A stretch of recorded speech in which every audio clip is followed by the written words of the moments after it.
Hello বন্ধুরা, আমি এখন তো দেশের বাড়িতে আছি। এখানে এসে পর্যন্ত কোনো দিন তরকারি করিনি। তো আজ একটুখানি তরকারি করব। এক পোলা 1 চামচের মতো তেল দিয়ে দিলাম, আঁচটা একটু জোরে করে দিই, আর একটু মৌরি ফোড়ন দিয়ে দিচ্ছি। আজকে কি তরকারি করছি দেখুন।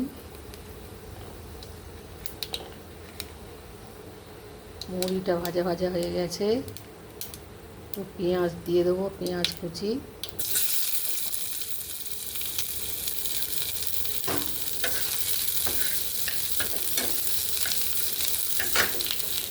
আর একটু আলু আর কচু তরকারি করছি।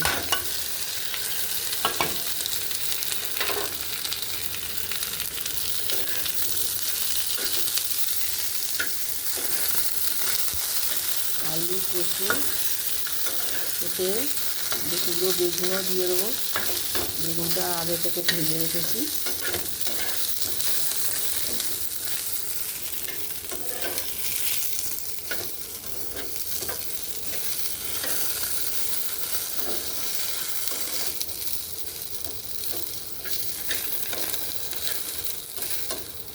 ভালো করে ভেজে নিচ্ছি।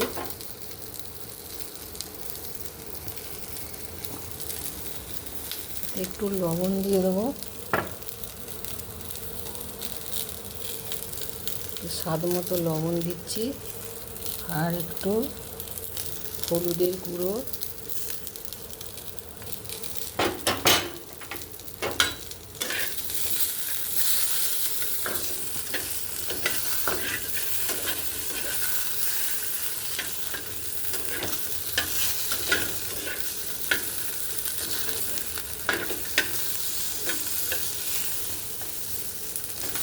কাঁচা লঙ্কা দিয়ে তরকারি করছি বন্ধুরা। এতে গুঁড়ো লঙ্কা দিচ্ছি না। তো এবারে এতে একটু জল দিয়ে দেবো, ওটা সেদ্ধ হবে।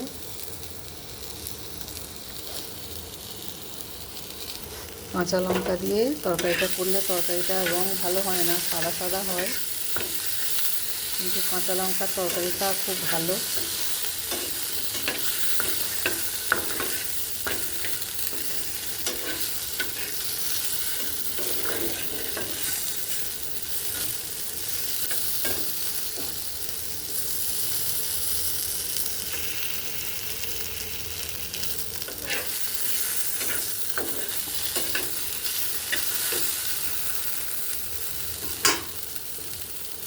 জল দিয়ে দিচ্ছি।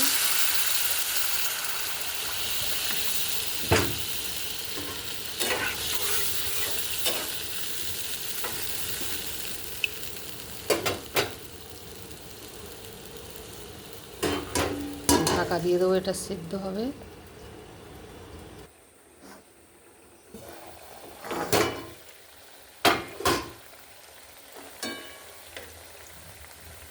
মোটামুটি সেদ্ধ হয়েছে। এবার এতে এই যে সর্ষে, কালো সর্ষে আর পোস্ত একসাথে বেটেছি বন্ধুরা, আর কাঁচা লঙ্কা এটা দিয়ে দিলাম। আজকে কচু আলু পেঁয়াজ দিয়ে সর্ষে পোস্ত দিয়ে ঝাল করলাম, তরকারি করলাম।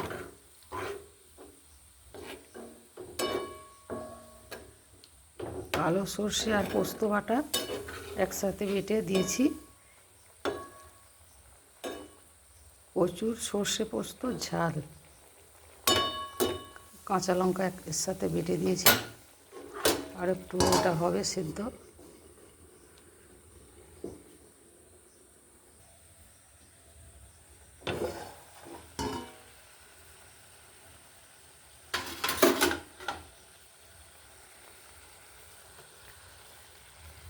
ওপর থেকে একটু কাঁচা তেল দিয়ে দিচ্ছি।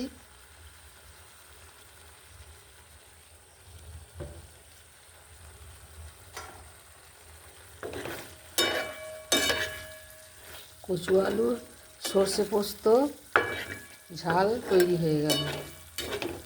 কেমন লাগলো বন্ধুরা অবশ্যই জানাবেন, লাইক শেয়ার কমেন্ট করতে ভুলবেন না।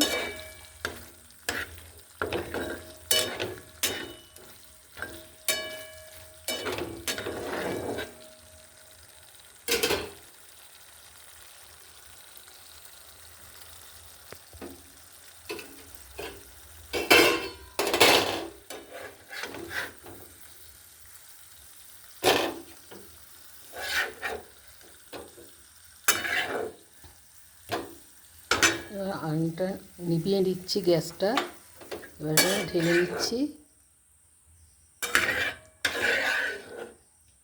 দারুণ সুন্দর টেস্টি হয় বন্ধুরা, এইভাবে সর্ষে কচু আলুর সর্ষে পোস্ত ঝাল দারুণ খেতে হয়।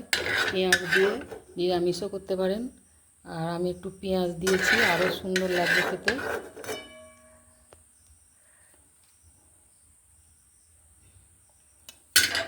এই যে বন্ধুরা তুলে নিলাম। আজকের মতো রাখছি, দেখা হবে আবার অন্য কোনো ভিডিও নিয়ে।